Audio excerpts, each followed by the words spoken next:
நம்ம இதெல்லாம் பார்த்துட்டோம் இல்லையா?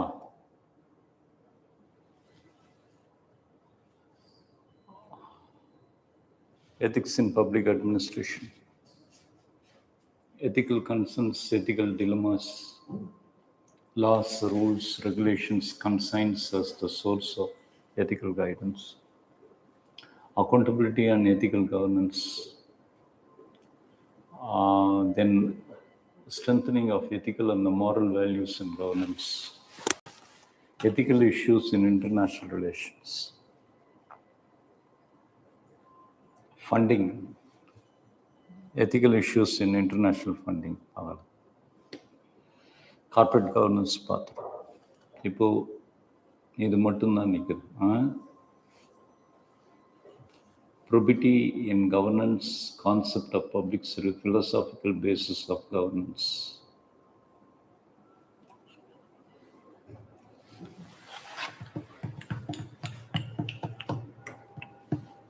Okay.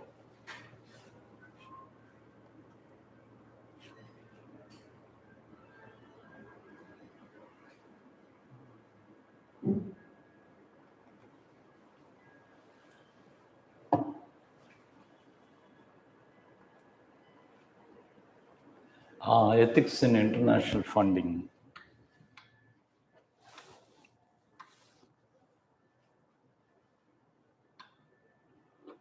Ethics in international funding.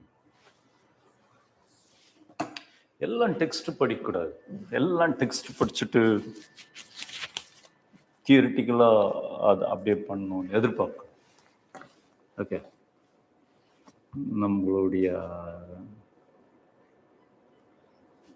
நம்மளுடைய அண்டர்ஸ்டாண்டிங், நம்மளுக்கு தெரிஞ்சது என்னமோ அதை வச்சுட்டு டேப் பண்ணும். ஓகே, நமக்குன்ட்டு ஒரு உலகம் இருக்குல்ல, அதுதான் சொல்லுவேன்னு சொல்லணும். Okay. Ethics in international relations, international funding. Ethics in the international funding. Say international funding becomes a matter of importance today. International funding becomes a matter of importance. The ethical aspect of international funding became the matter of importance because of the nature of international funding. Who funds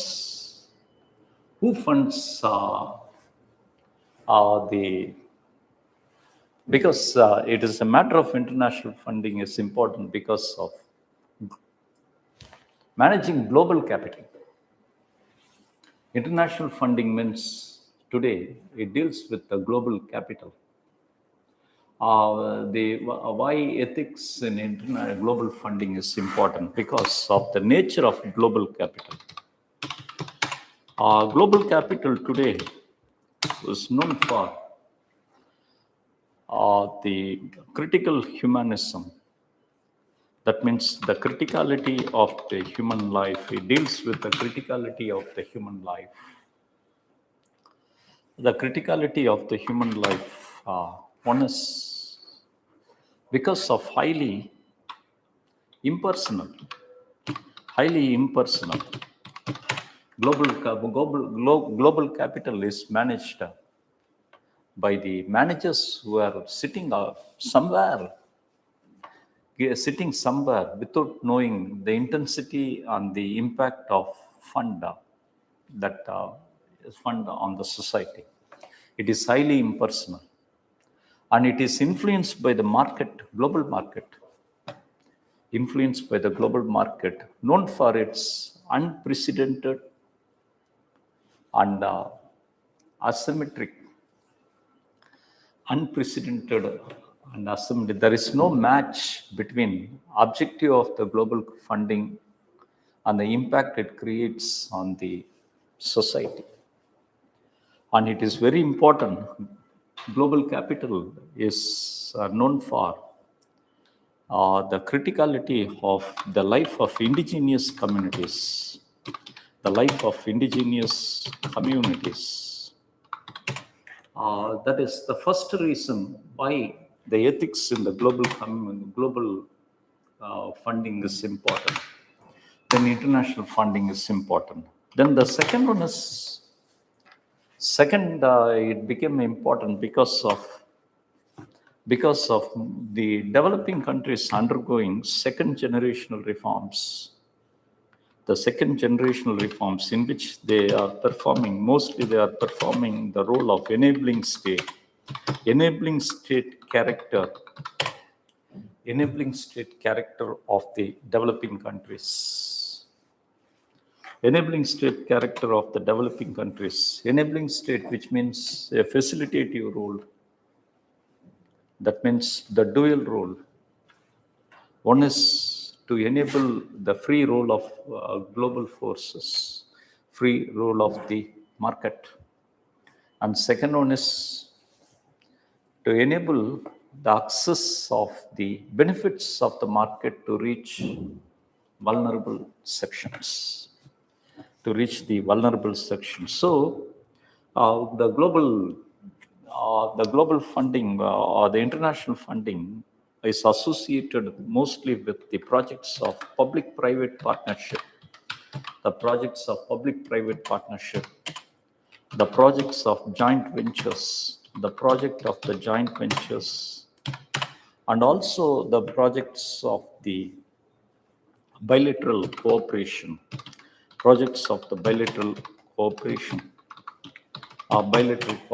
The best example of the funding today was of Indo-Japanese cooperation, Indo-Japan economic cooperation.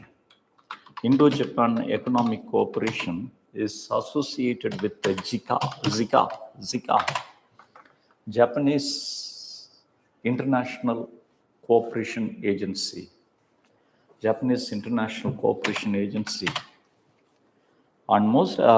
it is highly associated with certain joint projects in India. The joint project as MASHA, Mumbai Ahmedabad Speed Rail projects.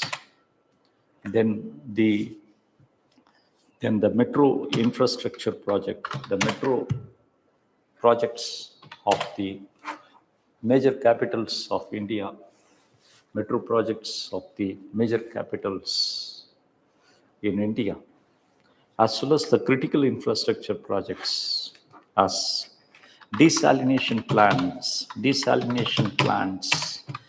in Chennai. It seems to be the example of bilateral cooperation and the international funding for the bilateral cooperations in India. That means the example of international bilateral cooperations in India. The reason for the significance of global ethics in the global funding is also expressed in the form of concerns. The concerns, for example, the Gaza crisis was due to Hamas. Hamas was equipped by the European Union Assistance Program, a funding of infrastructure development in Palestine region, without supervision and control led to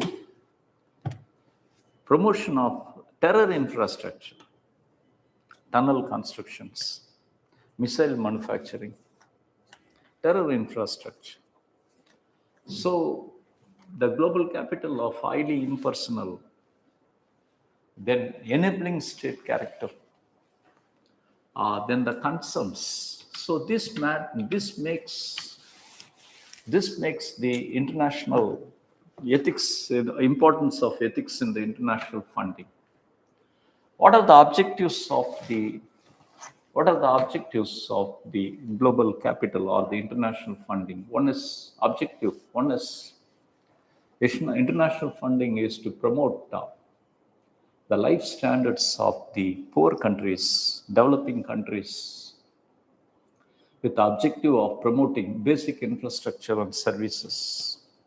Basic infrastructure and services. For example, Zika program in India. Then second one is the true objective is to promote the governance, promote the governance. Then the third one is sustainable development and the clean energy. Metro rail projects is one to reduce carbon emissions in transport sector. Reduce carbon emissions. Then to promote social justice and equality, empowering the communities, access to drinking water, a form of empowering the communities, and innovative and technology innovation and assistance, especially the green technology. These are the true objectives of the international funding or the global funding of assistance, are true objectives of the global funding. What are the agencies of the global funding? There are the three models of the global funding. One is the direct state to state.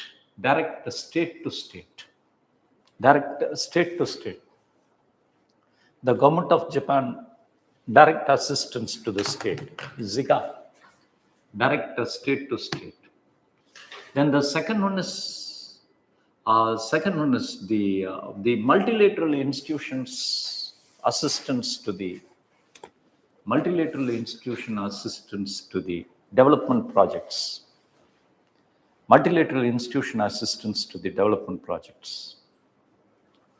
That is the second aspect. That means World Bank assistance programs in India. World Bank assistance for the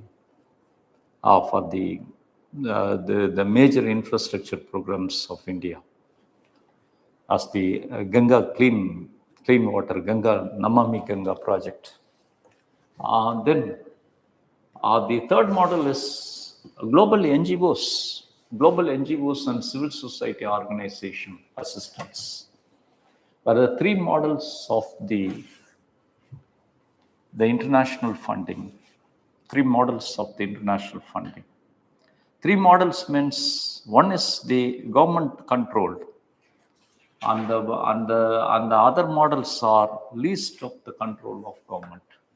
Then what are the agencies associated with international funding? One is developing countries directly, state institutions. Then second one is international finance institutions.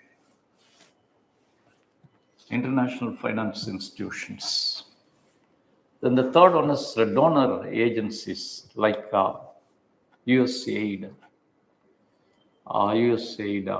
programs, donor agencies, the Bill Gates Foundations, donor agencies, then civil society organizations, Global Trust, the Ford Foundations. These are all different agencies of international funding. What are the ethical issues, the important ethical issues in the international funding? Important ethical issues. One is conditional funding. Conditional funding is an ethical issue of being the trap in which developing nations and the poor nations are being trapped with conditions-based funding. Example is Washington Consensus or the 10 conditions dictated by IMF and the World Bank for any loan assistance to the poor countries, developing countries. That is the Washington Consensus, the developing countries. Then the second ethical problem is the funding against the free will of the people. Against to the free will. The funding undermines the free will of the people. In which funding against the people's perception in the form of promoting westernization, religious conversions, westernizations. Then third issue was conflict of interest. The conflict of funding associated with the problem of demands made by the funder agencies. That means presence of themselves in the ports, occupying the ports for a long time, the places for a long time, that the developing countries, most of the funding by developing countries, especially conflict of interest, funding interest with the trade interest. Example is Bill Gates Foundation's immunization programs in India. Immunization program in India, where the Bill Gates Foundation performed with their own, not utilizing the available tools in India. That means a market for its sister pharmaceutical agencies. That is conflict of interest. Then fourth one is vested interest, MNC motives. The motive of MNC in the name of assistance is to mine the natural resources, like the oil rigs, mines, oil rigs, and all. Then international funding sometimes associated with the problem of security concerns, where the funding agencies establishes a branch in India supporting the Indian anti-Indian Naxals, promoting some of the instigations. Then some of the funding, ultimate problem of promoting cross-border terrorism. A funding assistance supporting terror. So these are all the ethical issues in the international funding in India, How it can be the best of the example of the international funding, Zika. What are the remedies? What are the remedial mechanisms? To resolve the problem of ethical problems of the international funding. Remedial mechanisms means certain ethical, that means the ethical mandates, requirement of ethical mandates based on the principles of mutual respect, based on the values of fairness, dignity, and social justice while carry out the international funding. Social justice while carrying the international funding. Then the second one is the self-reliance, promoting self-reliance of developing countries.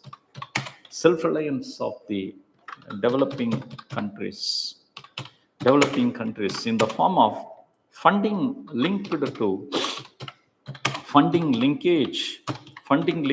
to the capacity building.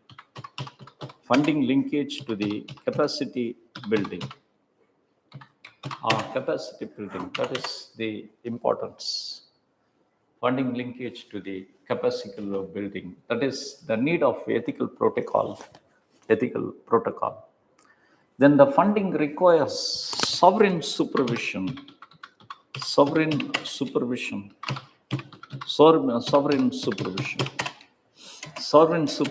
and the sovereign regulations. That means the government has to regulate, supervise and regulate the international funding. Example is the FCRA regulations. FCRA, Foreign Contribution Regulatory Act Amendment Rules of 2026. Foreign Contribution Regulatory Act and Amendment Rules of the 2026. Then 2026 seems to be some of the remedial mechanisms of the international funding, ethics in the international funding. The best example is Zika. Best example is the Zika. Zika, as an example, was also known for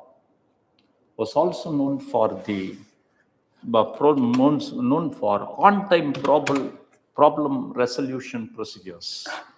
On-time problem resolution procedures. For example, the recent problem in the Mumbai-Ahmedabad speed rail project of bullet train. Bullet train is associated with the Shinkan E10 signaling system. Shinkan E10 signaling system. Two issues emerged. See, it is a bullet train project of 18,700 crore project. 18,700 crore infrastructure project with the assistance of Japanese International Cooperation Agency. That means the importance of the project is the adoption of the world best technology of Shinkan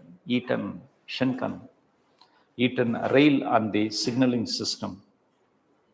Then the important provision is technology transfer. The technology transfer as the project. Then the critical speed transport. The two issues emerge. One is railway lines. The railway lines of the Shinkan project is of Japanese standard, known for the Japan, prone to the earthquake soil structures, not suited to India. That means problem of rail track. On two problems of the rail track. One is the mismatch of the soil, Japanese earthquake prone soil structure. Then the second one is speed, where the Indian train discipline and the railway discipline is not suited to the speed of more than 250 kilometers per hour. The speed, it won't be the high speed. Bullet trains in India cannot be deployed in equal to the speed of Japan, because Japanese speed is 250 kilometers per hour cannot be applied to India standard because of the standards. Indian railway tracks is known for cattle grazing field, high population of buffaloes, where the speed cannot be employed. On the third one is because of lesser speed, E10 signaling system. E10 signaling system is not suited to India. Indian signaling system, E10 signaling system performs with the digital radio wave, where the Indians, that is where the problem arose, it is immediately negotiated by India's own signaling system and India's bullet train with its own speed standards. That means just above the Vande Bharat cannot be suited. But relative standard is faster. Only 2 hours, 2.5 hours, 2 hours, 30 minutes connecting two state capitals. 2.5 hours, Mumbai to Ahmedabad. The significance of this, that is, it leads to the multiplier effect. Technology, transport, multiplier effect in the economy, rapid transport, technology, especially the technology. So the best example that we can quote is Zika. The worst example is Gaza. Gaza. So that marks the study of ethics in the international relations. Why it is important today, and what are the ethical issues. Best example and the worst example. That is the ethics in international relations. Then probity.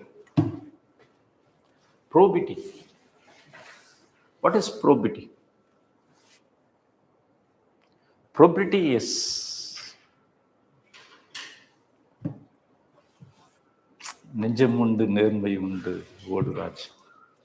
Probity is an upright standard of high levels of integrity, uprightness. Upright standards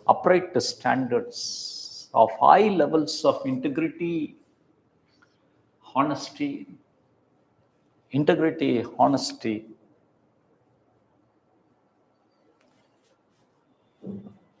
and accountability as the anchor values in the profession and career. Anchor values of profession and career. That is the probity. The triangulate futures of probity. Triangulate futures. One is the integrity, that is the compositeness. No duality between the intentions and the actions of being the honest. Honesty, that means a clean way of life in actions. Clean way of life and his action. Nirmayum, Vaimayum. Then uprightness, a moral courage of displaying fortitude. That means a tendency of not giving up even in the extreme pressure. A tendency of not giving up even in the extreme pressure. That is the probity. Probity is the ethical concrete. The ethical concrete, the concrete of ethics in the profession of individual and institutions. Probity in the public office is a model, is a certainty, symbol of certainty and the inspiring one. Probity, what are the factors that determines the probity of an individual as well as institutions? What are the factors? A man is known for the uprightness, means throughout the life in family and outside, he is known for his uprightness, was known of internal factors and the external factors. Probity in actions is ensured by the Internal factors. Internal factors, that means the internal factor, a man of uprightness, known for values, a deep anchored values. Deep anchored values. That means anchored values. Beyond that, the man won't fall. Deep anchored values, and known for his active conscience of a vision and the mission with the full of integrity. Then inside out character, the best of his spiritual grounding, whereas brought up inculcation of values and his spiritual worldview. The spiritual worldview is a harmony of inner anchors.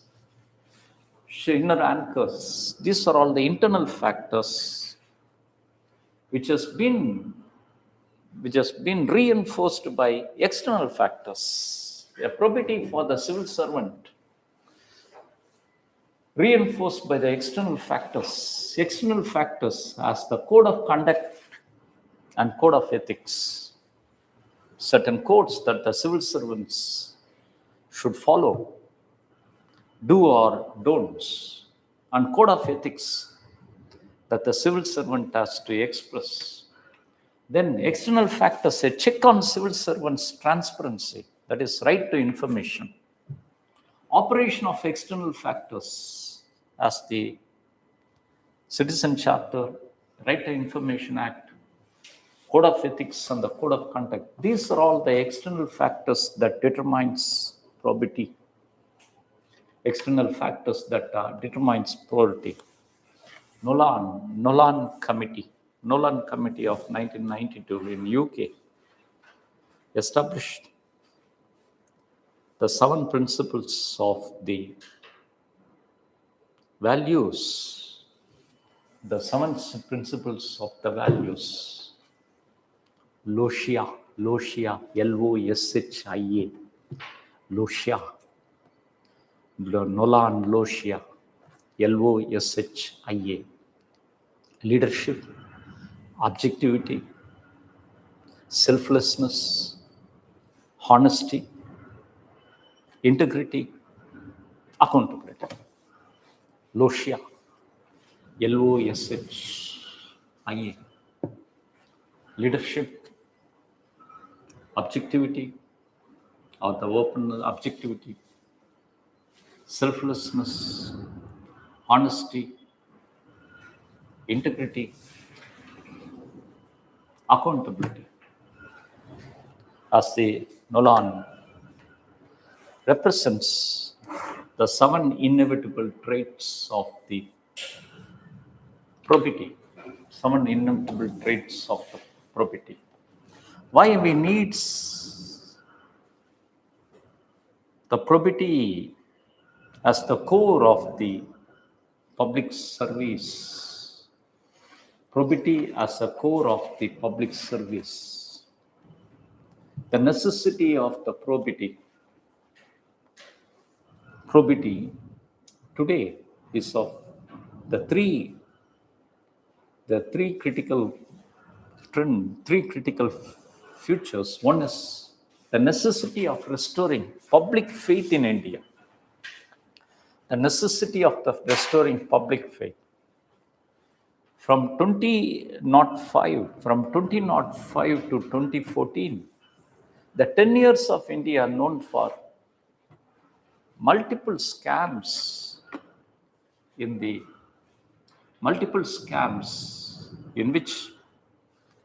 the public faith and the trust on the government institutions is of in lowest ebb, where certain acts like GEM,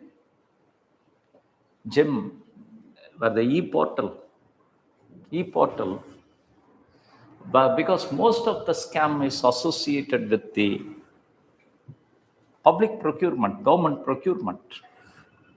But the gem, that means restoring the public faith, restoring the public faith, restoring the public faith with clears a cynicism, a suspective attitude.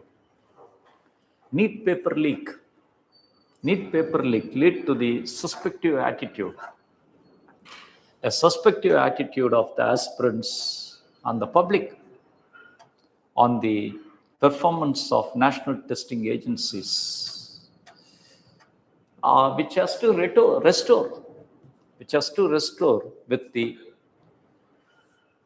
the foolproof mechanism of a digitalized test performance, test performance in which the retest conducted and results published, where the leakage scam fixed and the people are arrested and under trial. More than that, the public remedy. That means restoration of public faith is important. Restoration of the public faith is important. The problem in Jantar Mantar is just like the issue of discussing the type of medical treatment of a dead man. The problem was completed. The retest conducted, flawless, and result published. But the stir is going on. That issue, just like a debate on the medical treatment of the dead man. Still is associated with the resignation of the education minister.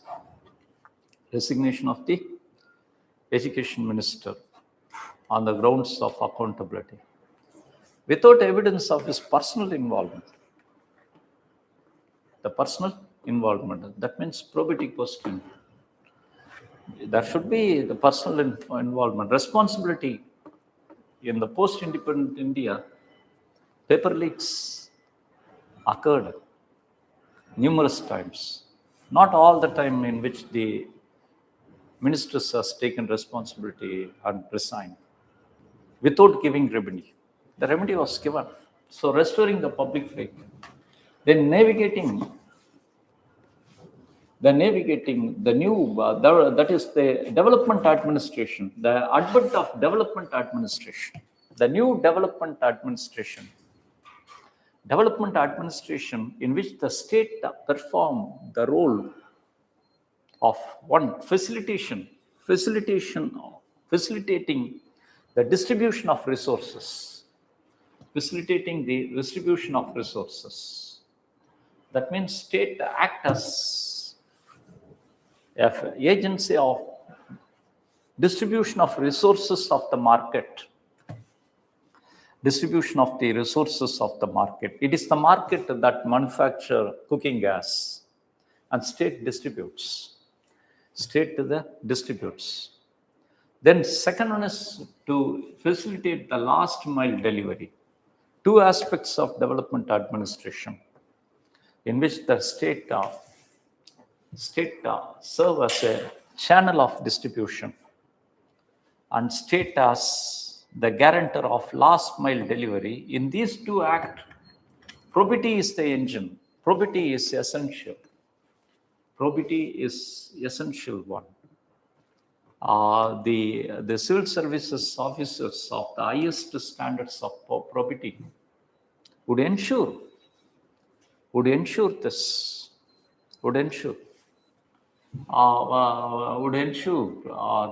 the reach of the resources. Then new public services paradigm today is associated with PPPs, which require an officer with the highest probity,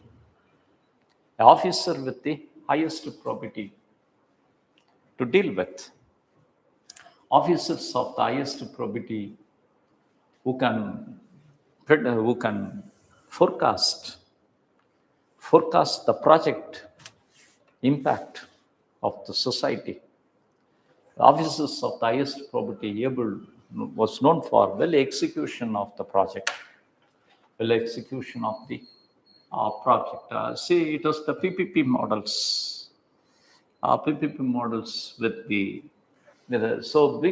due to the three important factors in which we need the probity in the governance today. What is the significance of the probity? What is the significance of the probity? Significance of the probity. Probity acts as a shield. Probity acts as a shield against the corruption. A shield against the corruption. When the administration performs in the field of the public, there are the chances for the corruption, structural corruption. Structural corruption, that means the corruption out of existing structure. It is a normal. It is a normal. Structural corruption as a normal, in which paying tips to the officials of performing were normally accepted. Structural corruption. Then the structural corruption. Then tribal subversion. That means administration acting with the favoritism of their caste community in distribution of licenses, distribution of houses, then flood relief distribution. So these are all the risk factors. All the risk factors could be resolved with the human factor of probity. An officer with the utmost upright standards, able to rectify all these problems, in which the probity is very important. Probity is important one. Probity is important in nature. And the best example of the probity of the highest officers in the post-independent India could be stated with the role of two personalities. One is Lal Bahadur Shastri. Lal Bahadur Shastri as a railway minister. A railway minister who has taken the responsibility of the railway accident occurred in Ariyalur, in Trichy, near Trichy, as an example, resigned. Then the next example could be stated with the L.K. Advani as the opposition party leader immediately resigned when the allegations of the Jain diary, a old diary with the pencil, with the pencil scribes of stating initial as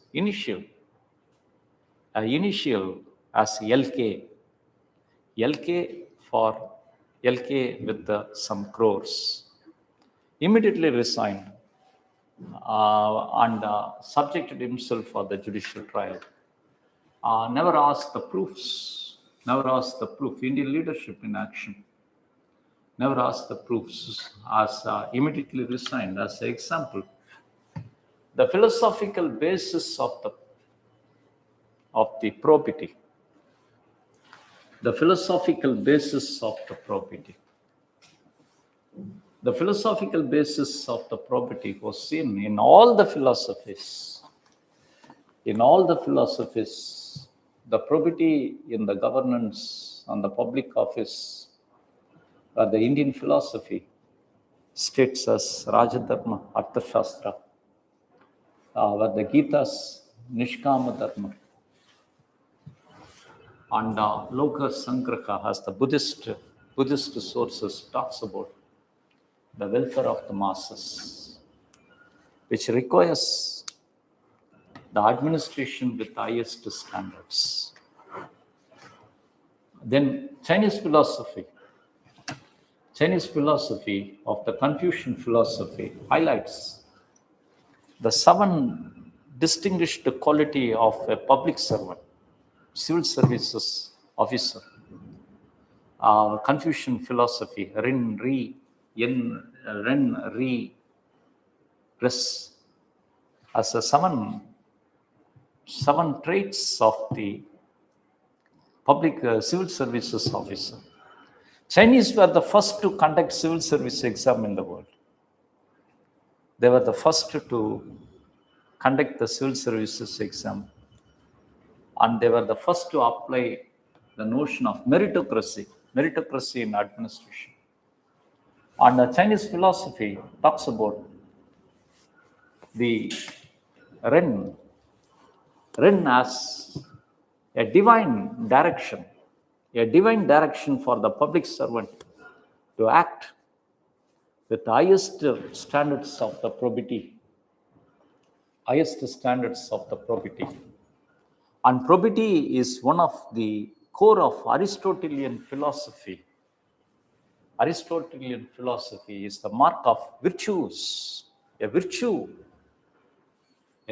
of the public servant,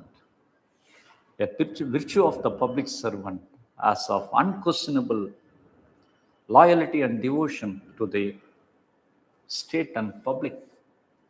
Unquestionable loyalty and devotion to the state of the, either protect the king, if the king not exists, protect the people, as the Aristotle stated. And probity was one of the pillars of the Gandhian philosophy. Where the Gandhi stated that it is the moral landscape on which the state exists. Where the Gandhi symbolized moral landscape as the symbol of state. A state means morality.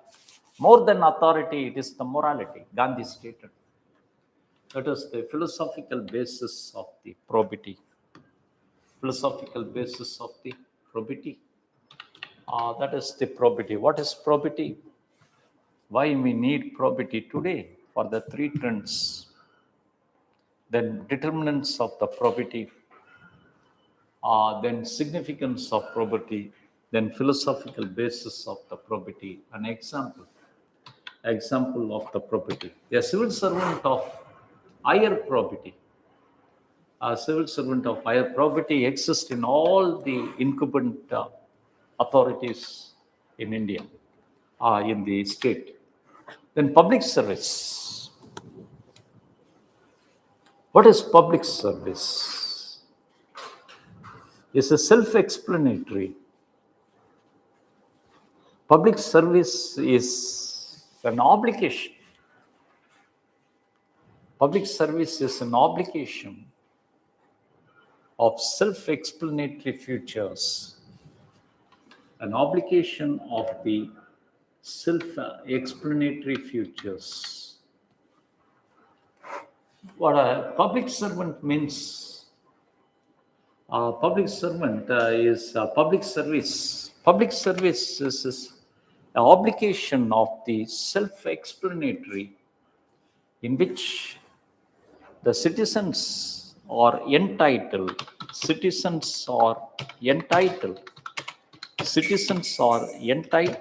to have access,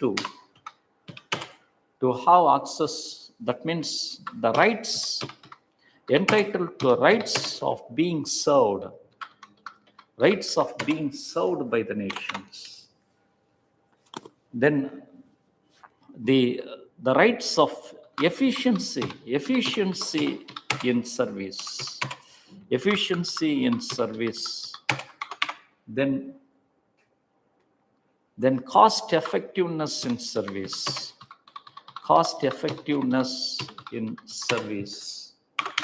Then the quality of service. Because Public service is an outcome of social contract, the outcome of the social contract between the state and the citizens, the outcome of the social contract between state and the citizens. It is the outcome of the social contract between the state and the citizens, in which the state exists there on the tax, on the production of the citizens. So the state or servant, it is based on the notions of being the state as the servant and citizens as the masters. So they exist with the right. So public service is not an act, it is an obligation.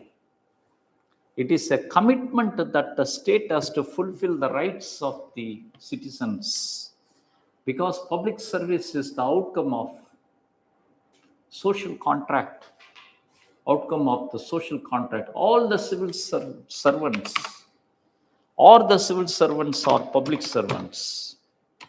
Civil servants are the public servants, but not all the public servants are civil servants. A difference between civil servants and the public servant. How a civil servant is different from the public servant. Public servants means those individuals other than the civil servants who provides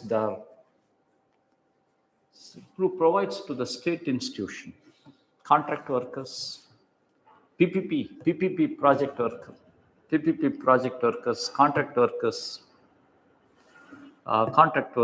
These are all public servants. That any service to the public has been authorized by the law. Auto drivers, public service is a public servant. An auto driver cannot deny a citizen of providing the service. We can complain. If an auto driver refuses that I don't come to that untouchable colony means, we can complain, because his license given based on the contract that he is going to serve. If his auto was dashed, passenger injured, he cannot throw back the passenger and flee away without responsibility, which means crime, offense, because it is public service. So all the civil servants are public servants, but not all the public servants are civil servants. Civil servants has the legal obligations, because all the civil servant salaries are being made from the Consolidated Fund of India.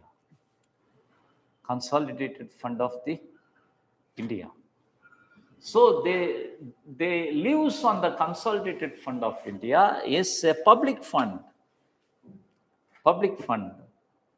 All the tax revenues of the state of India is accounted in the Consolidated Fund of India. Public fund. So they were the servants to serve the master. Servants to serve the master. That is the attitude that we have to represent. We have to represent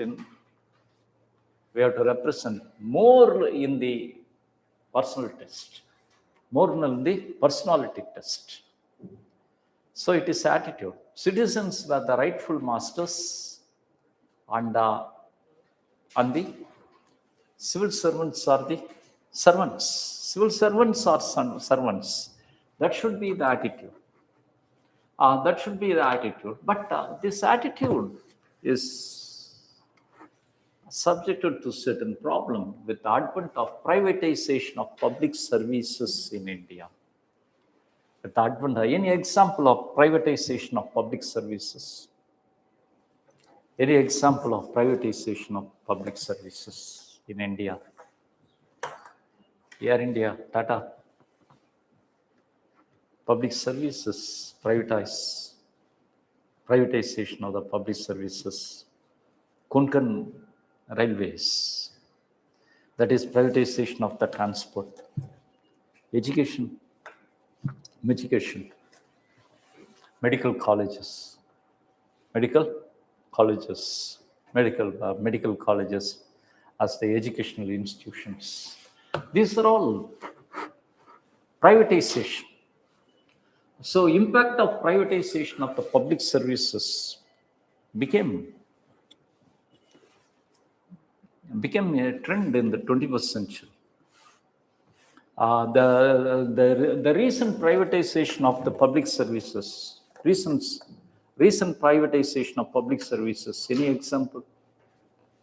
Any example of recent privatization of the public services? Defense is a public service in which privatization of the public services, manufacturing, defense hardware, privatization of the public services. Example in defense, then insurance, 100% FDI, privatization of the public services. Air India is the best example, privatization of the public services. Air India. What is the impact of the privatization of the public services? Privatization of the public services that led to the impact. One is decline in the quality of service. Decline in the quality of service. The quality of service, especially human factor is being declined. Human factor, no mercy to the poor. Quality of the public service, human factor is being declined. Insurance settlements is being performed by, for example, insurance settlements is being performed by audit of the private, in which there always leads to dispute. Always leads to the dispute when the private insurance, especially the health insurance, at the time health insurance, the health insurance contract made, the problems are not being informed to the public.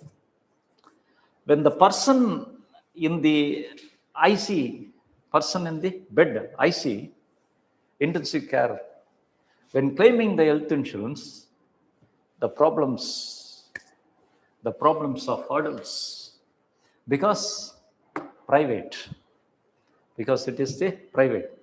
The best example of quality of services with the missing human factor is the implementation problems of the Ayushman Bharat. That is the example. Implementation of the Ayushman Bharat implementation in the health sector, in the private hospitals. Not all the private hospitals are accepting. And private hospitals, corporate hospitals are misusing some easily curable health problems were boomeranged into major operations. That is misusing.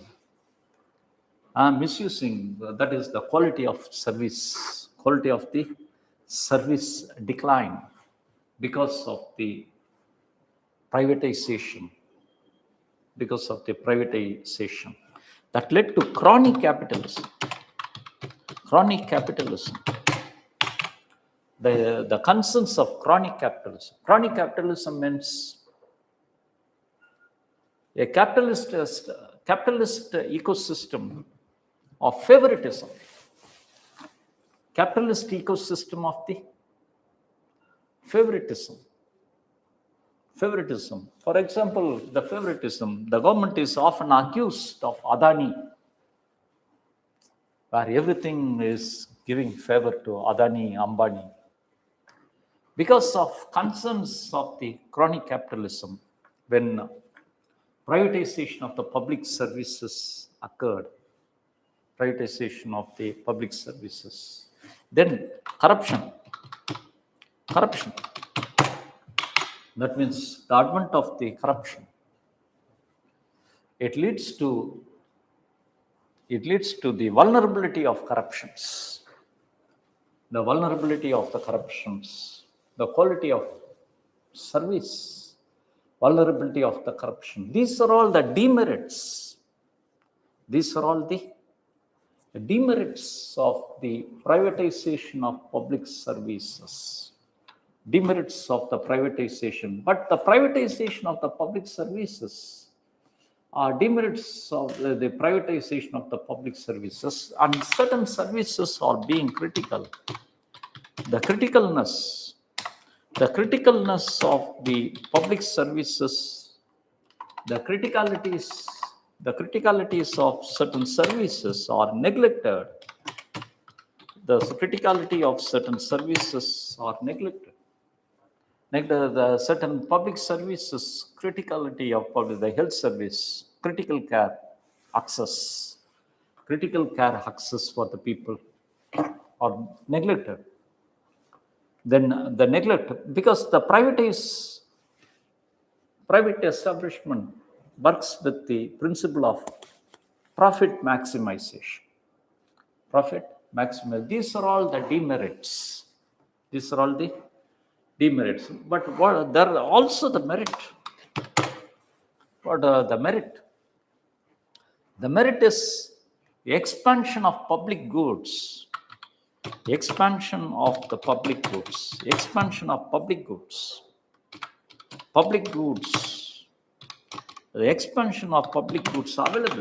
availability of the public goods. When the private associated with it, then the private able to resolve certain deficits in regard to investments. In regard to the investments,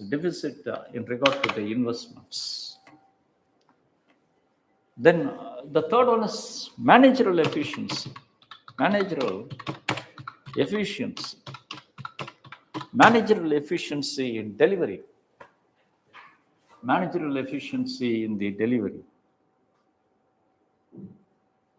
These are all the merits. Weighing the merits and the demerits. What are weighing the merits and the demerits? What is the preferable suggestions? What is the preference? Weighing the merits and the demerits, what is the preference? The preference, one is our own suggestions. One is strengthening the regulatory agencies. What are the regulatory agencies? Any examples of the regulatory agencies? IRDA, Insurance Regulatory Development Authority of India, deals with the regulation of insurance coverage. Strengthening the regulatory agencies. Then RERA, Real Estate Regulatory Authority. RERA deals with the housing, land. Then TROI, Telecom Regulatory Authority of India, TROI. That is regulatory agencies to be strengthened. When the public services are being. Then the second choice of preference, our suggestions, choice is PPP,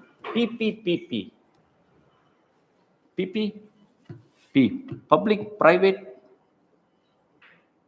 and people partnership. PPP, public-private and people partnership.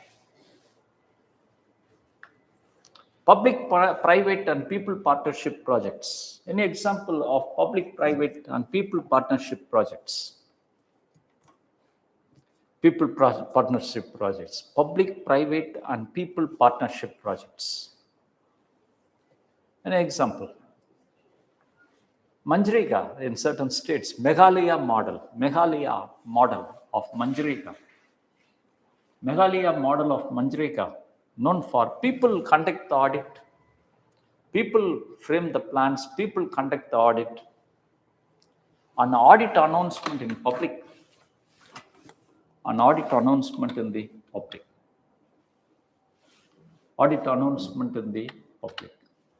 That is the Meghalaya model. Okay. This marks the impact of the privatization this marks the public service, the concept of public service. Then philosophical foundations of governance. Philosophical foundations of governance. What are the various philosophies? The philosophical foundations of the governance as the Indian philosophy of governance, again based on the principle of Rajadharma and Yogakshema. Rajadharma and the Yogakshema was elaborated in Arthashastra and Tirukkural, which emphasize on human values, Rajadharma and the Yogakshema. Second, Western philosophy of governance, the philosophical foundations of the governance was the philosophy of the social contract.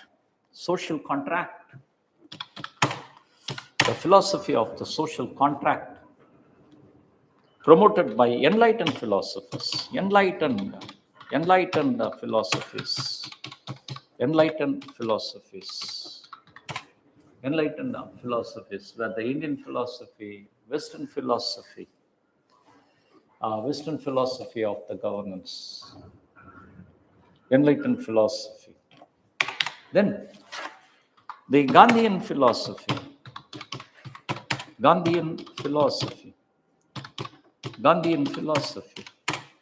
of creating Sarvodaya. Governance is to establish a society of Sarvodaya, an egalitarian society of comprehensive rights, egalitarian society of comprehensive rights. That is the Gandhian philosophy. The philosophical foundations of the governance is a blend of ancient, enlightened, and Gandhian philosophy represented in the Constitution of India. What are the provisions, highlights? Constitution of India. What are the constitutional provisions that highlights governance philosophy of India? Governance philosophy. What are the constitutional provisions highlights governance? Philosophy of governance. What are the constitutional provisions highlights the philosophy of the governance? Philosophy of the governance. What are the constitutional provisions highlights the philosophy of the governance? Philosophy of governance in Indian Constitution. It was Professor Granville Austin, who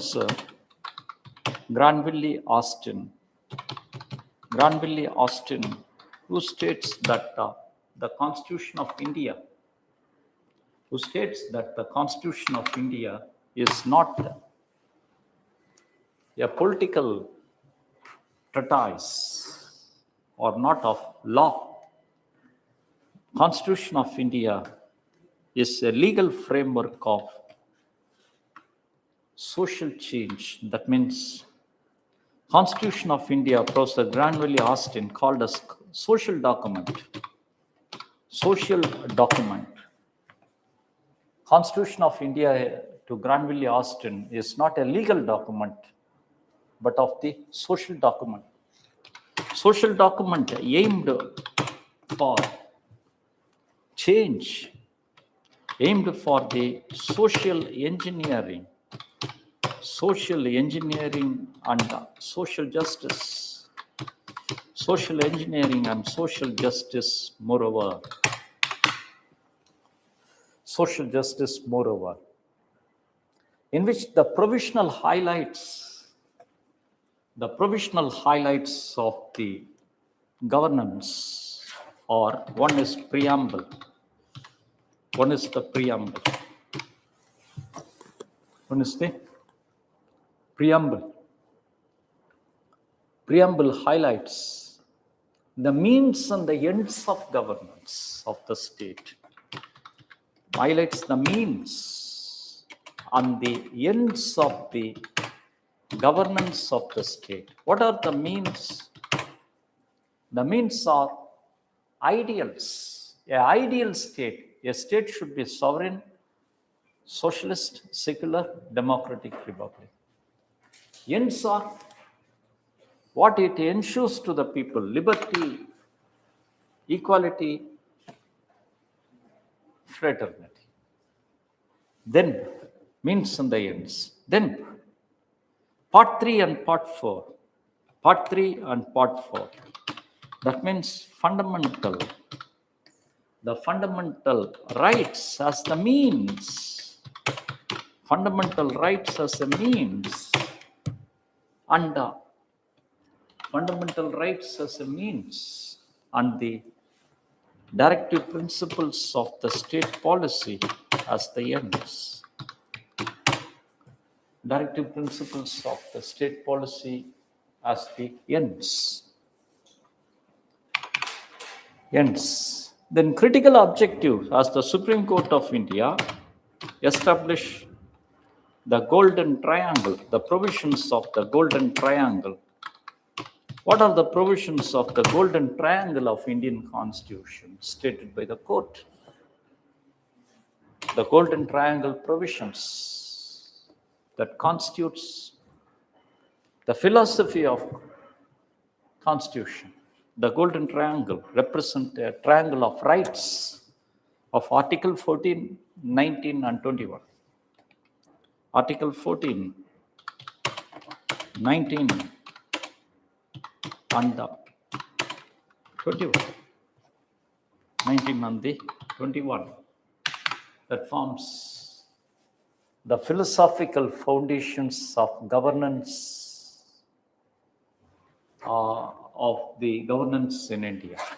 Philosophical foundations of the governance in India. Then code of conduct and code of ethics. Code of conduct and the code of ethics. Code of conduct and code of ethics are the external and the internal framework of determining probity in the public office. Code of conduct and the code of ethics are the external determinants of ensuring probity of a civil servant and the public office. Civil servant and the public office. Code of conduct exists in India for all the incumbents of the public office. Code of conduct for the civil servants exists as Civil Services Rules of 1964, Central Administrative Service Rules of 1964, then Indian Civil Services Rules of 2014 rules of the 2014 Indian Civil Services rules of the 2014. That is for civil services. Then code of conduct also for judiciary. For judiciary, the code of conduct in the form of judicial reprimand, then in-house correction. In-house correction. That means any charges on the judges not amounted to the charge of impeachment, but the CJI, known for in-house correction. Then Enquiry of Judges Act, Judges Enquiry Act of 1968. These are all the judicial. Code of conduct is also for ministers, political executive. Code of conduct means certain rules of do's and the don'ts that has to be followed. Code of conduct is regulations on the public servant for their career. What is the necessity of code of conduct? What is the necessity of the code of? Why this code of conduct and code of ethics? Why this code of conduct and the code of ethics? Code of conduct and code of ethics is much necessary to restrict power, because a power without control means Lord Eaton, E-T-O-N, Lord Eaton, who stated, a power without absolute power is for absolute corrupt. A person given with absolute power, never questioned, means that tend him to corrupt. So a power need certain restriction. Code of conduct for the civil services officer is to prevent the abusement and misuse of discretion. Is to prevent the abusement and the misuse of the discretion. In 1990s, a discretion given to the public sector bank branch managers of 49,000 loans limit, 49,000 loan limit for the public sector bank managers. An Indian bank at that time, led by Chairman Gopalakrishnan, who was known for the public,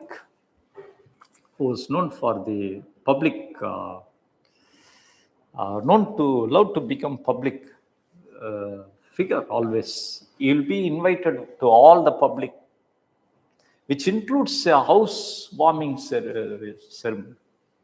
An Indian bank has given enormous loans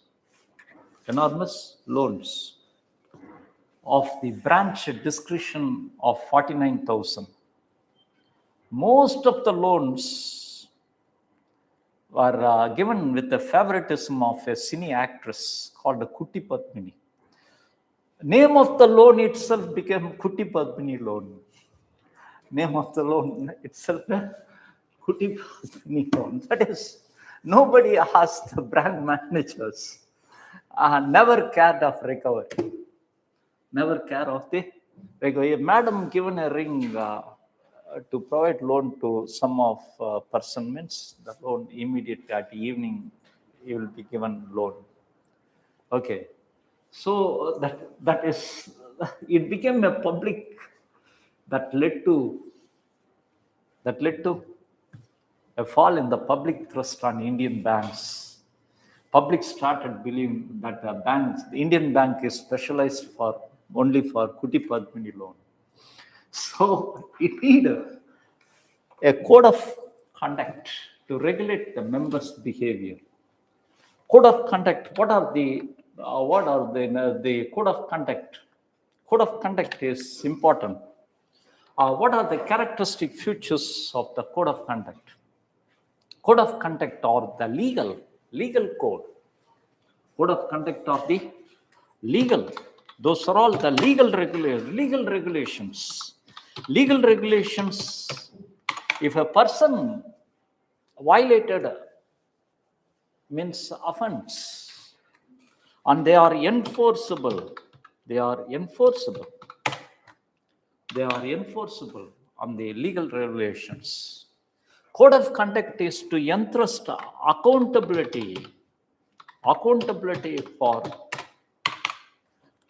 for the action. If the branch managers are accountable for the loan means, and later inquiries came, and came out with the direction that the bank manager are responsible for the recovery. So every bank managers in daily basis roamed in the cities of Chennai, knocking the door of the beneficiaries of those loans. The manager, because accountability. They became accountable for the loan. So it is enforceable, regulatory, accountable, and it is the part of external compliance, external factor of compliance. The external compliance, factor of the external compliance. These are the characteristic features of the code of conduct. Characteristic features of the code of conduct. Code of conduct exists. Then penalization. That is the violation of the code of conduct. Violation of the code of conduct. Enforcement of the code of conduct. How the code of conduct is enforced. When a civil servant is violated, it is enforced by the government. Enforced by the government. Government enforces the code of conduct by the means of inquiries. By the means of the inquiries of anti-corruption institutions as the CVCs, Central Vigilance Commission, then CBI, CVC, CBI.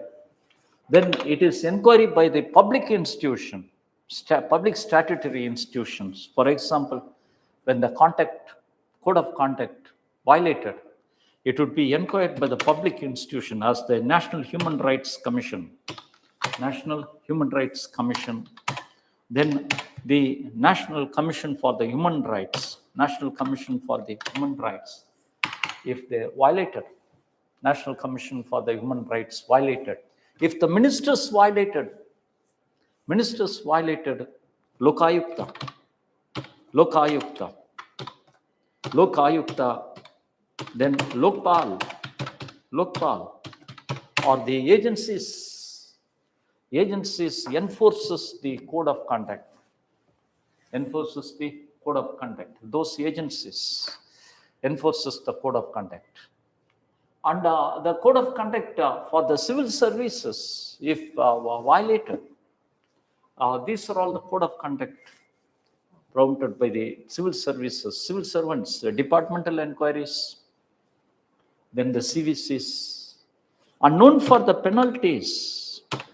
For the civil servants, it was the code of conduct also being violated under pension rules, violated on the pension rules provisions, and also known for penalties.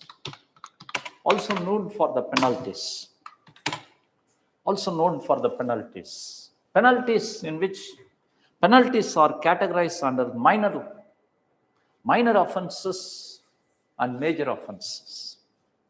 Penalties for the major offenses. Penalties are known for the penalties like compulsory retirement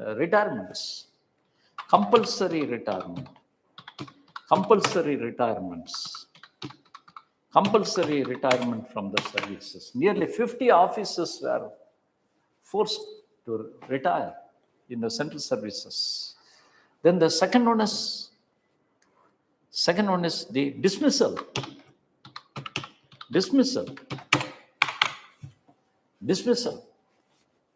Third one is removal.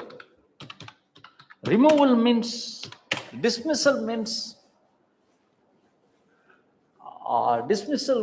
the person is not ensured with the benefits. Removal means the person is removed but ensured. Removal means chance of reinstation. A person is removed means executive act, reinstation. If a person is dismissed means he cannot be reinstated. Then minor offenses, that is minor offenses in the form of demotion. Imagine an assistant commissioner demoted to the head constable. Then an assistant commissioner demoted to the head constable. What will be his condition? So naturally, it is science. That is the demotion. Then reprimand. Demotion, reprimand. Incremental cut. A memo given, inquiry conducted. It is proved minor offense, but cognizable offense. Increment cut. Okay. If any police terrorist, the youth known for, I will report to Commissioner Office tomorrow. If the offense is recorded in Commissioner Office means it would enter in his service register. So promotion cut. He will be etaya for career. Promotion cut. Reprimand, demotion. If you spell sir, I will report to Commissioner. The Commissioner also complain. Sir, see. It is natural. Promotion cut, incremental cut, demotion. These are all for the recovery. These are all minor offenses under rule. Minor offenses under the rule. This all deals with the code of ethics. Why we need code of conduct? What is the nature of the code of conduct? How the code of conduct is enforceable in India? Then code of ethics. Code of ethics is different. What is the difference between the code of conduct and the code of ethics? Code of conduct is a legal regulations. Code of ethics is a moral regulation. It is based on morality. Code of conduct is not enforceable.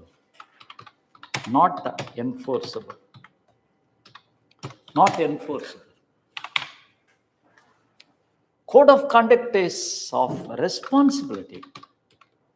What is the difference between responsibility and accountability? Responsibility is a pre-act. I am taking responsible for particular.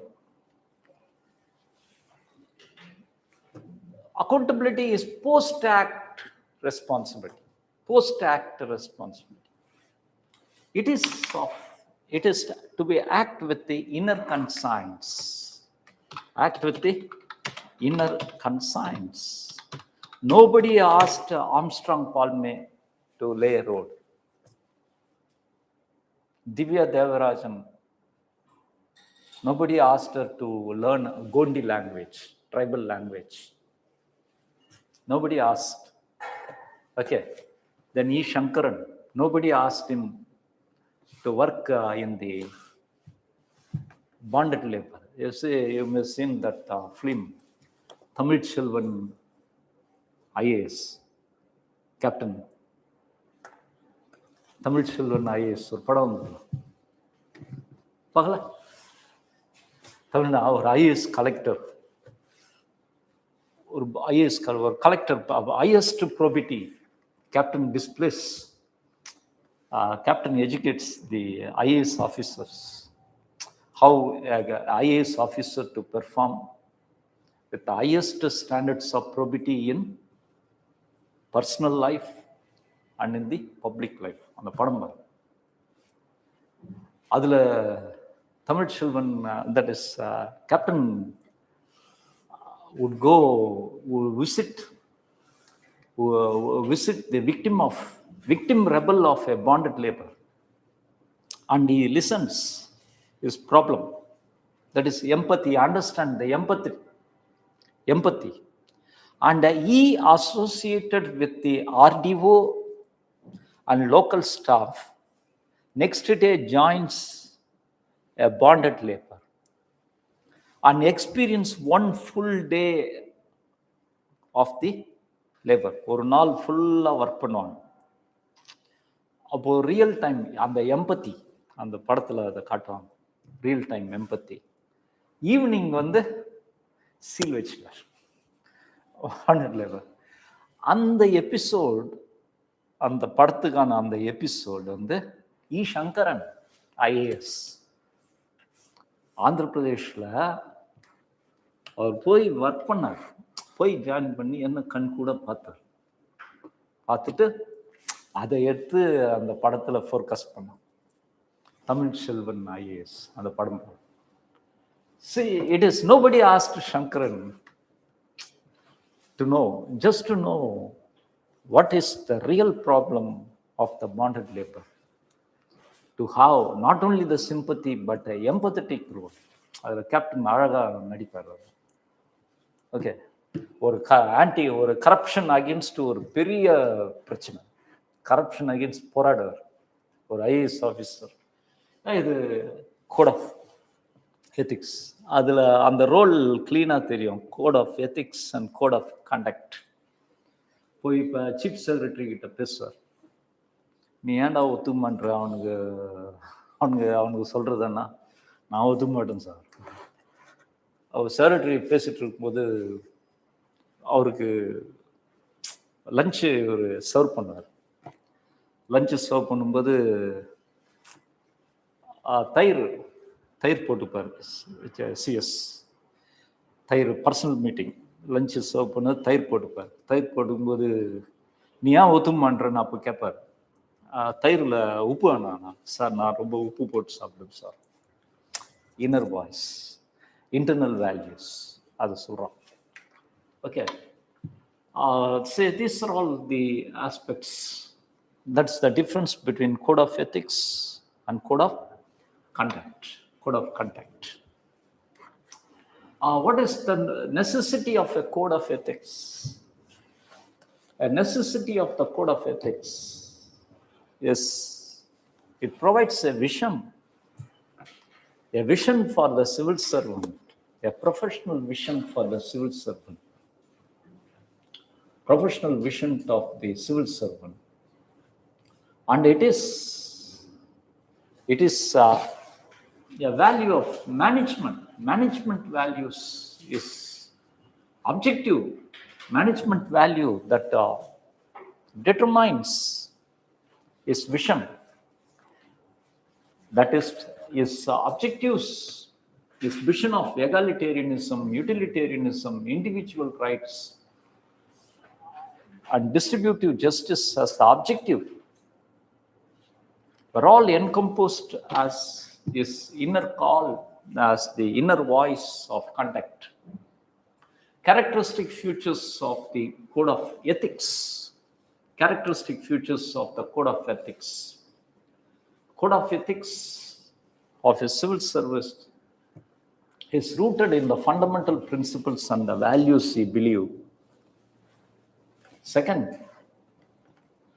code of ethics guides his profession, his sovereign functions. Civil services functions known for sovereign functions, state functions. Then code of ethics serves as an anchor point in which he positions himself while exercising the discretionary powers. While exercising the discretionary powers. See, for the members of parliament, there were, for example, members of parliament, there are some privileges. Some privileges until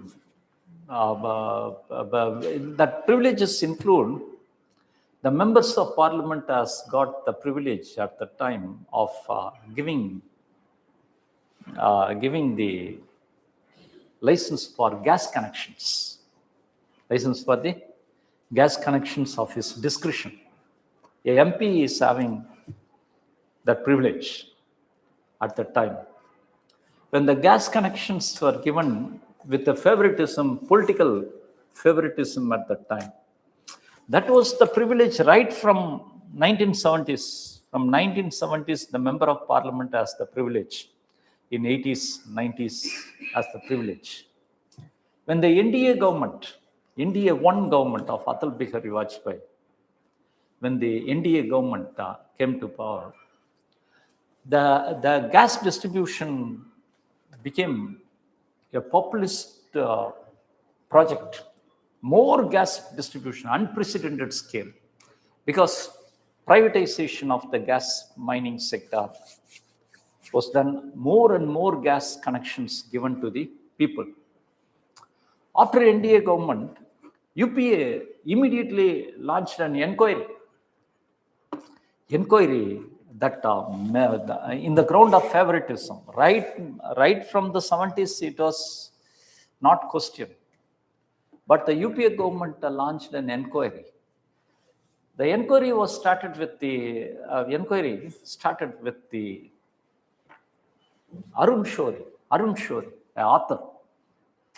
Author served as a minister during the Atal Bihari Vajpayee. When inquiry was conducted, Arun Shourie has given more number of gas connection licenses of his discretion, but it highlighted most of the licenses was given to war widows. Given to the war widows. So because the value is the anchor. Value is the anchor point of using the discretions, exercising the discretion. Then ensures the professionalism. So code of ethics is much important as like the code of conduct, because it ensures the professionalism. And both of them. What are the measures taken by the government of India in ensuring the code of ethics and the code of conduct? What are the measures taken by the government of India in ensuring the code of ethics and the code of conduct? What are the measures of enforcing the code of ethics and the code of conduct? One is personal linked intensive scheme, performance linked intensive scheme,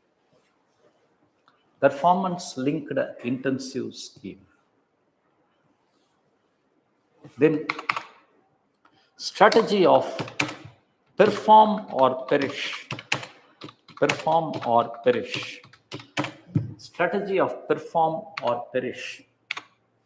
Perform or perish strategy is based on periodic revival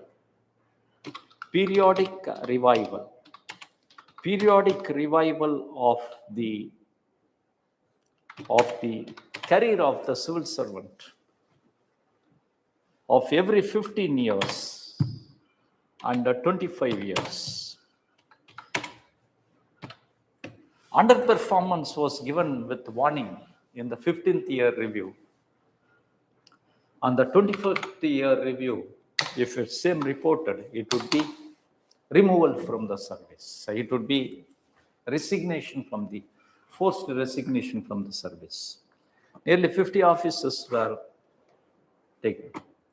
Then ethics, code of ethics and conduct by the means of biometric system in public offices. Then 360-degree appraisal, 360-degree appraisal of the profession, career.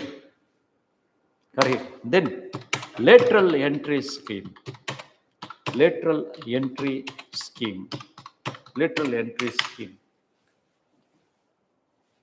Then Mission Karma Yogi.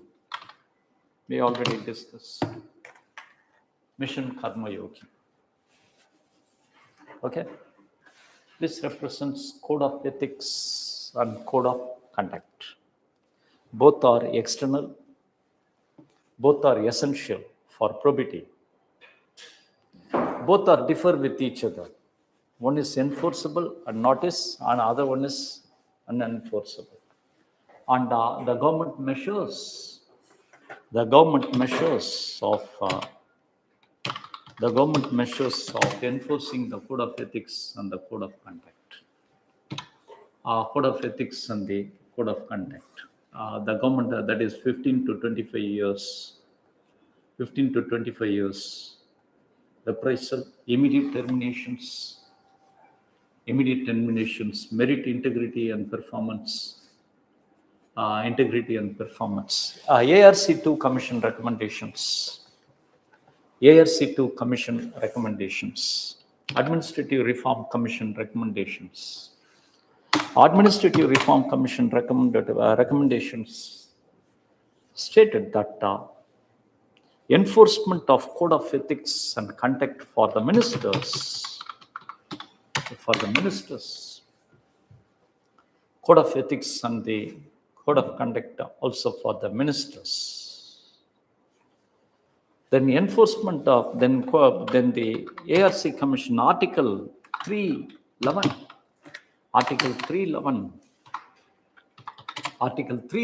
which provides the absolute immunity for the public servant, civil servant. Absolute immunity of the public civil servant has to be amended.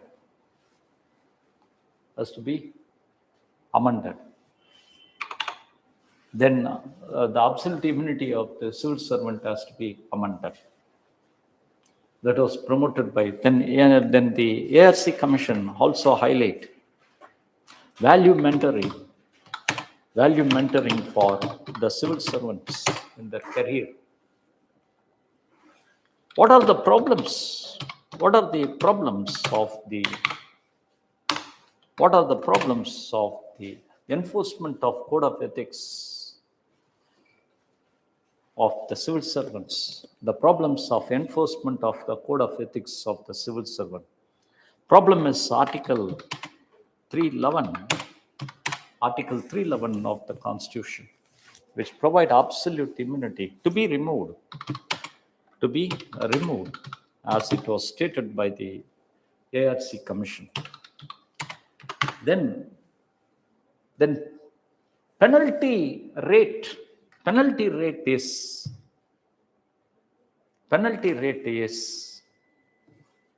not of trustful one. Penalty rate is much lesser. That means only 100 cases of violation of ethics where the 100:2. Only 100:2 are being penalized.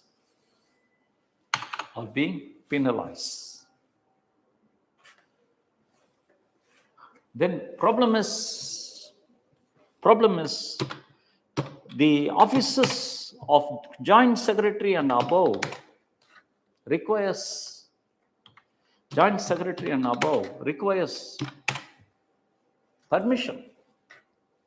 permission of higher authorities. Joint secretary and above requires permission,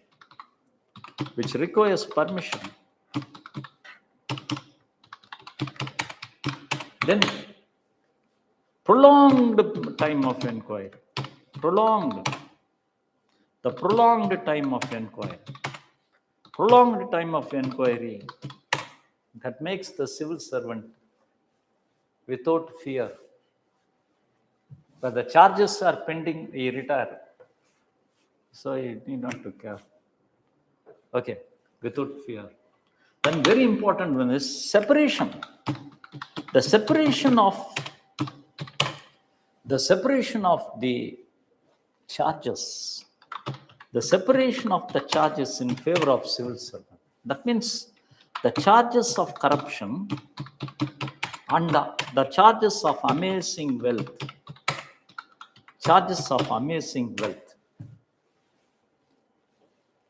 Charges of corruption and charges of amazing wealth. If charges of corruption, charges of amazing wealth is outright visible. Outright visible. Charges of corruption is an act of invisibility. If not proven, this also cannot be questioned. This also cannot be questioned. Then the demand of proof, the demand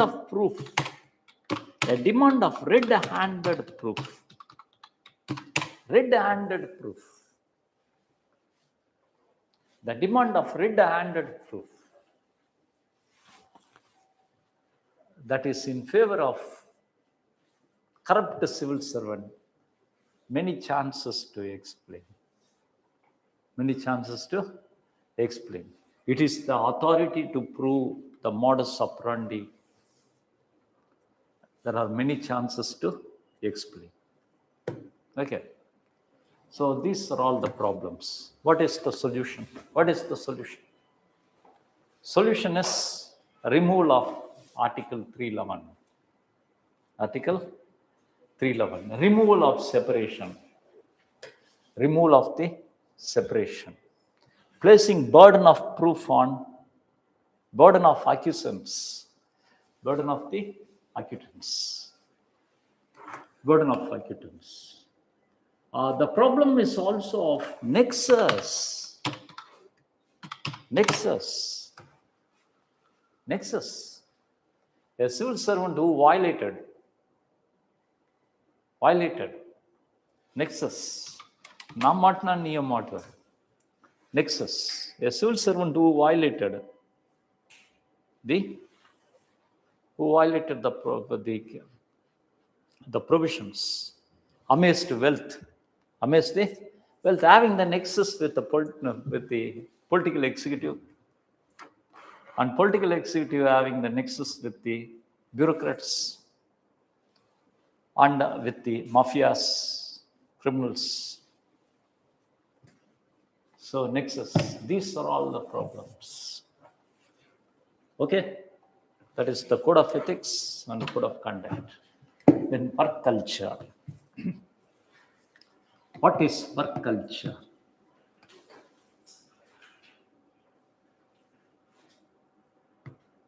What is work culture? We are doing some work. Work culture, we are doing the work. What is our work? What is our work aimed for? What is our work aimed for? Our work aimed for cracking the exam. Cracking the exam. Okay, so work culture, nature of work leads to attain the objective. So work culture is a determinant of productivity. Determinant of the productivity. Work culture is a determinant of professionalism. Work culture is a determinant of efficiency. Efficiency. Then what is work culture? What is work culture? Work culture means the way we interact It is a behavioral interactions of profession and in workplace establishments. It is a behavioral interactions of the profession and the workplace establishment. That is the work culture. Work culture. The four significant future of the work culture. The four significant futures of the work culture. Work culture could be categorized as the positive work culture and the negative work culture. The four significant future of a good work culture, a good or bad work culture. Work culture is very significant because of being yardstick. Work culture is a gauge of a standard of profession and productivity of the institution. Standard of profession and productivity of an institution. That means the institutions of the good work culture known for higher productivity, then efficient performance rates, then the probity and the best quality of services. Work culture is a yardstick. Work culture between developing countries and developed countries. Developed countries has the good work culture, efficient work culture than the developing countries. Work culture of the public sector is inferior to the private sector. Is inferior to the private sector. Then it is the work culture that determines the differences between the institutions.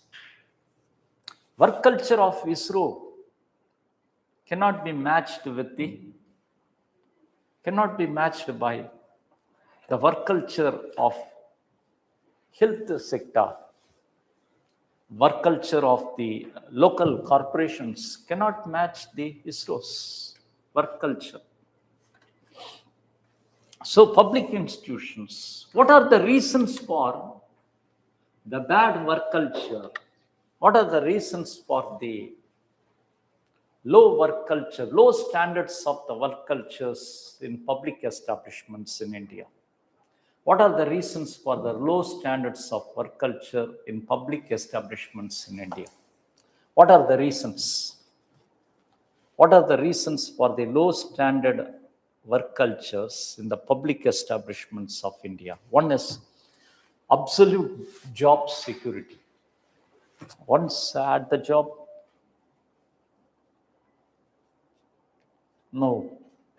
that is the absolute job security, which leads to neglect, and responsibility in conferring public service.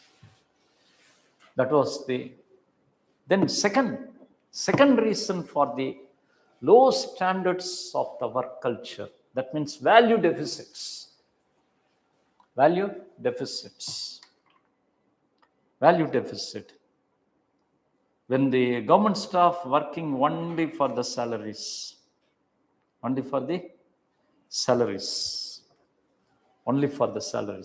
daily basis, collector office staff goes to office at 10, at 11 in the tea shop, discussing pay commission, next pay commission, next procession, to have more salaries discussion. From 11 to tea time is 11 to 12. 11 to 12. From 12 to 1, getting ready for lunch. Getting ready for the lunch. 12. Then lunch and the rest. from 1 to 2, lunch and the rest from 1 to 2 and 3. A discussion, a serious discussion on yesterday's TV programs, especially by the women's staff. Then from 3 to 4, from 4 to 5, 3 to 4, it is tea time and snacks. Then 5, from the 5 o'clock, getting ready to catch that express train, which without the stoppings to reach his home station. This is the work culture of the staff. Work culture of the staff. How it can be resolved? The work culture of the staff. How it can be resolved? The work culture of the staff. How it can be resolved? That is the work culture. The reason for the failure of low standard of work culture, also known for apathy, administrative apathy.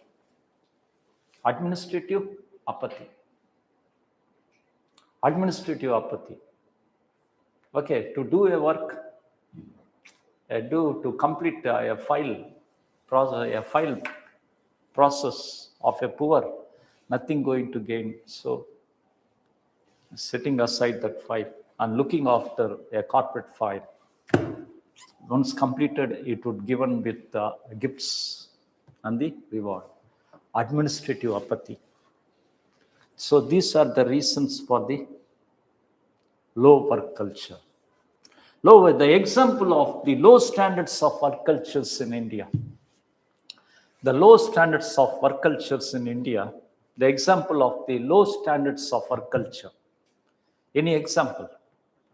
Macro example is the failure of public sector enterprises in India.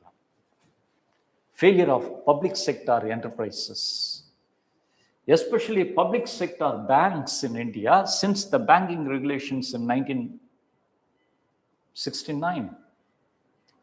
From the 1969, the failure of public sector banks in India, failure of public sector enterprises. All the failures was due to bad work culture, not because of skill deficit, and not because of technology deficit. It was the bad work culture. Not because of technology deficit and skill deficit. How institutions of bad work culture can be changed into high standards? How institution, what crucial factor changes the institution of the low standards work culture into high standards? What changes? What crucial factor changes the institutions of low standard work culture to the high standards? What changes? Crucial changes, leadership. Crucial changes is the leadership. Leadership is the crucial factor. Leadership is the crucial factor that changes the institutions of low standards into high standards. Low standards into the high standards work culture, because the leadership changes. Seems to be the crucial factors. ARC2 commission came out with certain recommendations of changes in the work culture in India. Recommendations. One is ARC, known for recommended the changes of structural changes. The structural changes, that means change from British system structural changes of hierarchical system into a change of new context, a change that is a structural overall, where the new work cultural system with the more external compliance measures as the code of ethics and code of conduct to be enforced. Code of ethics and the code of conduct to be enforced. Then the second one is technology adoption. Technology about biometrics. If in the collector office a biometric system is introduced, means he has to answer why he spent 1 hour for the tea time. Why not he take tea in the table? He has to answer. Biometric system. Then digital tracking system. Then the audits. How much time taking for an officer to complete a file? Audit. Why a particular person time differ with the others? Audit. Then behavioral change, structural change, technological changes, and the behavioral change.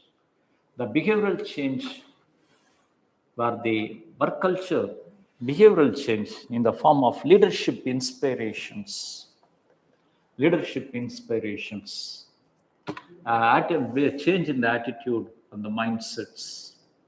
change in the attitude and the mindsets, leadership inspirations, change in the attitude, and the change in the mindsets. This seems to be the nature of the work culture. Work culture changes significance is a check on corruption, then promotion of productivity,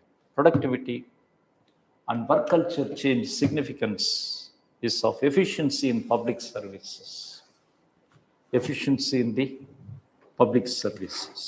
So these are all the aspects of the change. And the measures that deals with the work culture change, Government of India measures that deals with the work culture, same measures, performance-linked incentive schemes, the measures, then lateral entry scheme, then perform or perish strategy,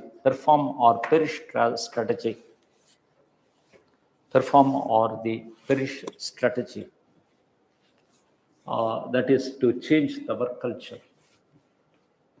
Okay, so these are the aspects of the change in the work culture.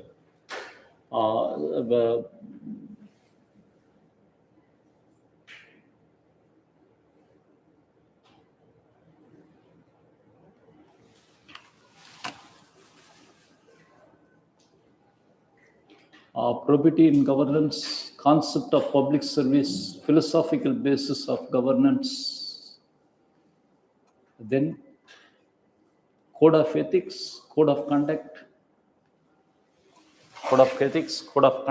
then citizen charter.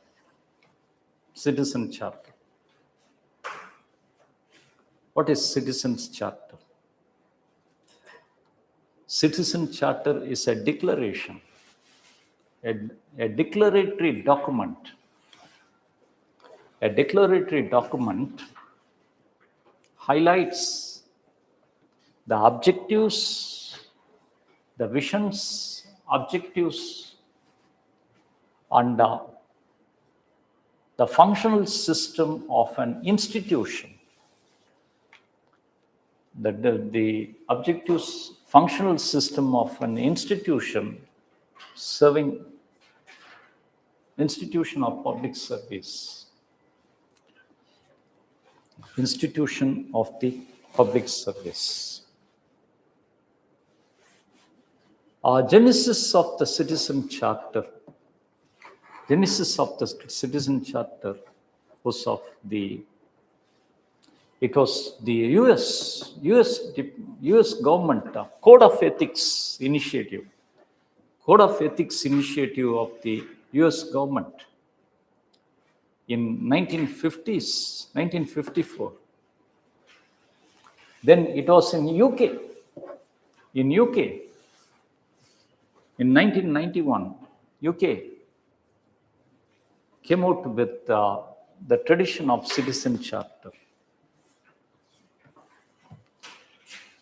Then in India, it was in 1997, 1996, CM Conference, Chief Ministers of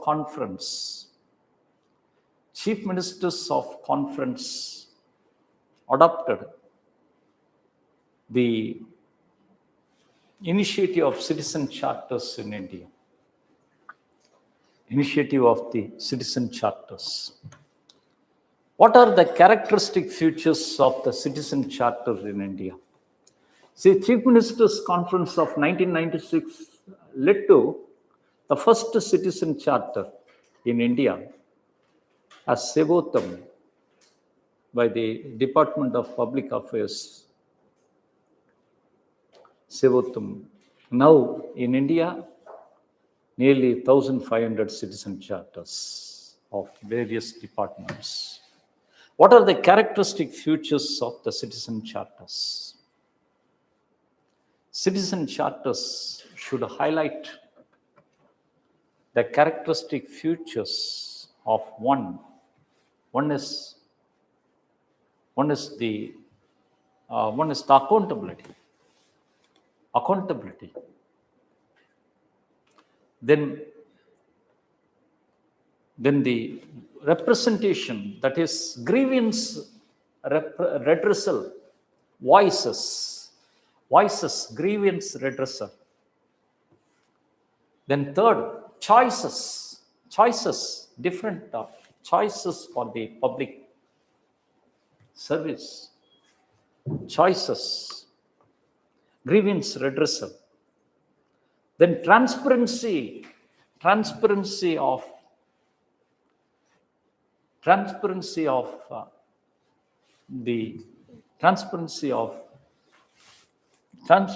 for public representation.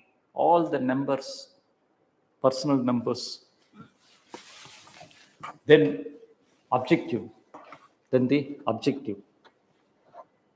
This should be the aspects of the citizen charter. Okay, aspects of the. So, what is the significance of the citizen charter? Significance of the citizen charter. Outright general significance is a future of good governance. Then second one is public grievances representation. Third significance is it is must because a must for enabling state. Because citizen charter is also applicable to private.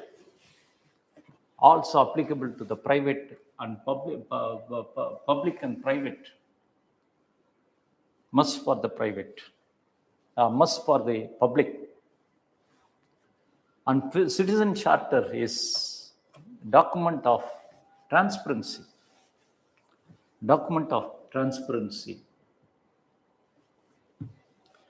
Problems of citizen charter in India.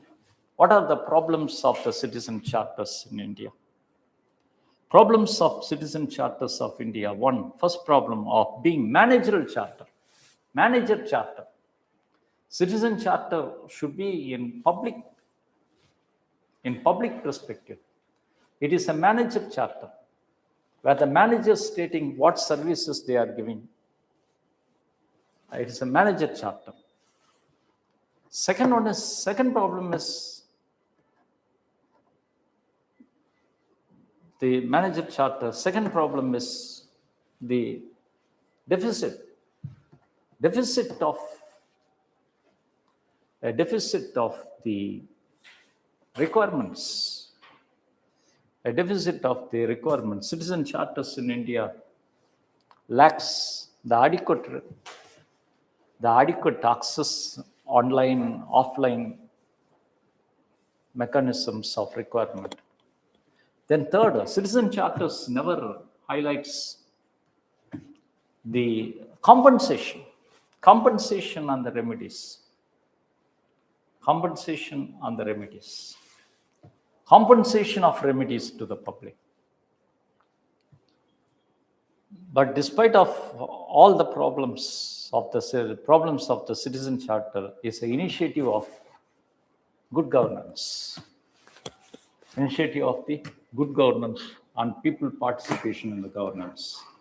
That is the code of ethics, code of conduct,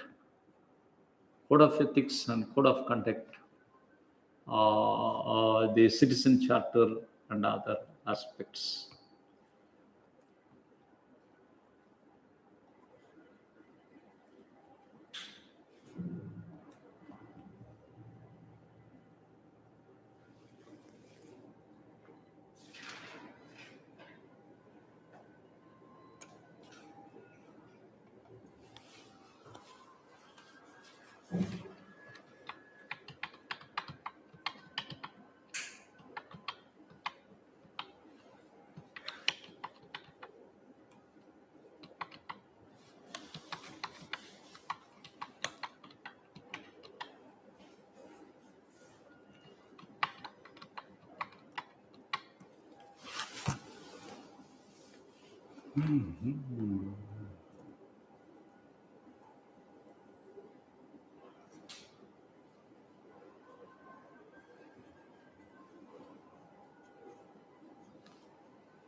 It is said that the sound ethical culture, there must be the code of ethics in place in every organization to ensure value-based work culture.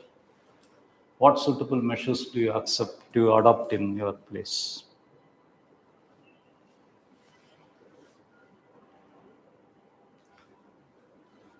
Sound ethical work culture. The good work culture. Importance of code of ethics. What is the significance of the code of ethics? Then code of ethics and the work culture is a suitable measures to adopt in our suggestion to improve the work culture.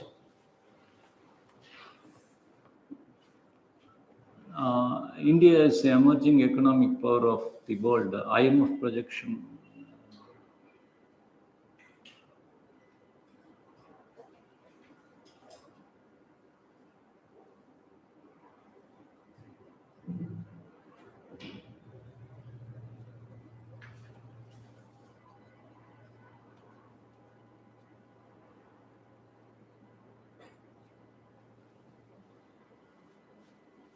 What do you understand by the term public servant?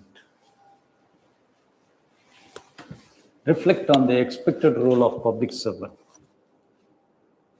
What is the role of public servant?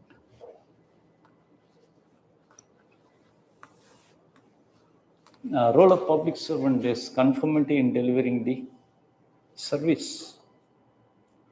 Explain the basic principles of the citizen charter movement and bring out the importance. Basic principles, that is to entrust accountability, choices, redressal mechanism. What do you understand by probity in governance? based on your understanding of the term, suggest measures for ensuring probity in government. Okay. Distinguish between code of ethics and the code of conduct. Code of ethics and the code of conduct. Discuss the no problem. What do you understand by the probity in public life? What are the difficulties in practicing it in the present times? What are the difficulties in practicing in present times? What are the difficulties in practicing the present times? The three trends of the probity, importance of probity, the three trends of importance of probity. That means probity is important for distribution. Probity is important for the distribution. The three trends of importance of probity today.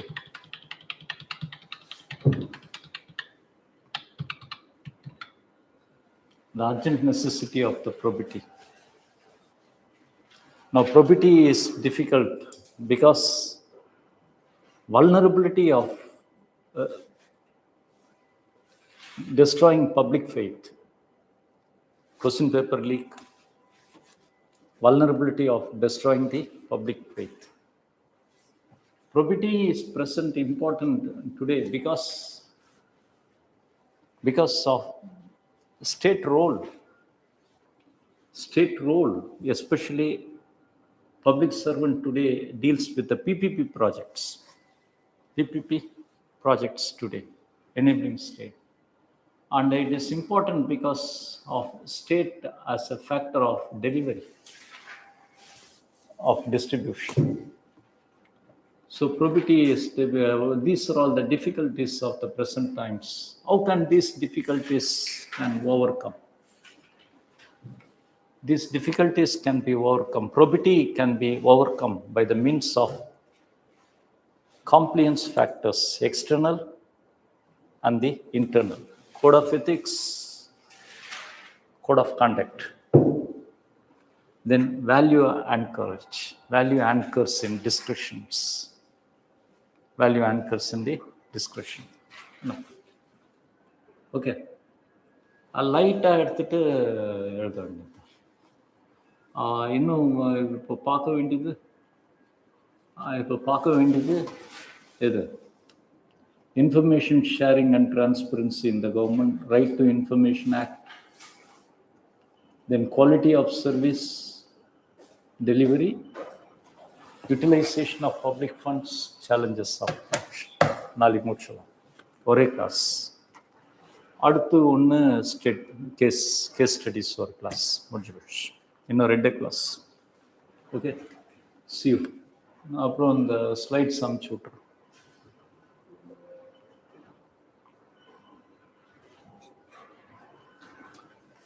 Practice பண்ண நீங்கள் ரொம்ப எழுதுங்க.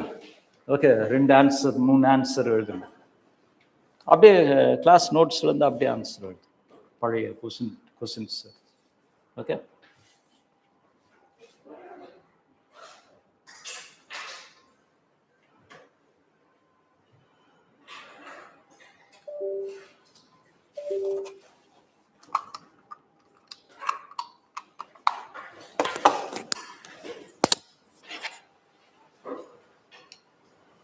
நாளில் நீ முடிச்சிடலாம்.